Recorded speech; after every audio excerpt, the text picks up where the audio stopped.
studentské organizace ISE, která pro vás připravila projekt Edison. Projekt Edison se zabývá multikulturním vzděláváním a prostředím.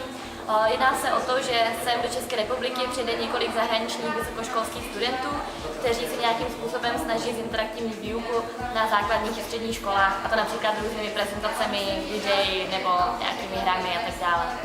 Abyste věděli, jak tenhle ten projekt probíhá, tak jsme pro vás připravili krátkou ukázku.